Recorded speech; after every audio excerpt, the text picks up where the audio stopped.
I dragged myself out of bed as the morning sun poured through the opening in my bedroom curtains. I showered, blasted my shoulder-length curly brown hair with the blow-dryer, and pulled the whole mess back into a ponytail. I brushed my teeth, swiped some mascara onto my lashes, and went with cherry lip gloss. Hunting down felons for my cousin Vinny isn't a great-paying job, but I make my own hours and I wear what's comfy. A girly t-shirt, jeans, sneakers, handcuffs, and pepper spray, and I'm good to go. I gave Rex fresh water and a Ritz cracker, grabbed the messenger bag I use as a purse, and took off for the office. I live in a second-floor, one-bedroom, one-bath, no-frills apartment on the outskirts of Trenton. It's not a slum, but it's not high rent either. Mostly my apartment building is filled with seniors who take advantage of the early bird special at the nearby diner and live for the moment they'll qualify for a handicap sticker on their car. They're all heavily armed, so the property is relatively safe, if you don't count shootings that are the result of mistaken identity due to cataracts and macular degeneration.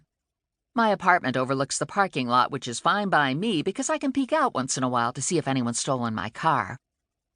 It was a glorious Tuesday morning in the middle of summer, and traffic was light thanks to the absence of school buses. I parked in the small lot behind Vincent Plum bail bonds. There were 4 spaces, and 3 were already filled. My cousin Vinny's Cadillac was there. Connie, the office manager's Toyota, was there. And Lula had her red Firebird there. I added my rusted-out, mostly white Ford Taurus to the group and went inside. "Uh-oh," Lula said when she saw me. "You got that look." "What look?" I asked. "That look like you didn't get any last night." I went straight to the coffee machine. "I almost never get any. I'm used to it. Morelli is playing catch-up with his caseload." Joe Morelli is a Trenton plainclothes cop working crimes against persons. I grew up with Morelli, lost my virginity to him, ran over him with my father's Buick in a fit of justifiable rage, and now, years later, he's my boyfriend. Go figure. He's a good cop, he's a terrific lover, and he's got a dog. He's 6 feet of hot Italian libido with wavy black hair, a hard-toned body, and brown eyes that could set my pants on fire. He's been sidelined with a gunshot wound, but now he's back on the job, popping pain pills.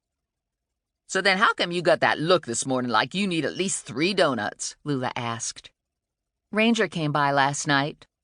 Lula leaned forward, eyes wide. "Say what?" Connie looked up from her computer. "And?" "He wanted a date." "I'm having heart palpitations," Lula said. "That is one fine man. Fact is, that is the hottest man I ever saw. You did the nasty with him last night, right? I want to know everything." "I didn't do anything with him. He wanted a date for tonight." "Holy crap," Lula said. "And," Connie said. "And I had a restless night thinking about it," I told them. "I bet," Lula said. "If it was me, I would have been burning out the motor on my intimate appliances." I checked out the box of donuts on Connie's desk and chose a maple glazed. Last time I agreed to be Ranger's date, his friend blew himself up in my apartment.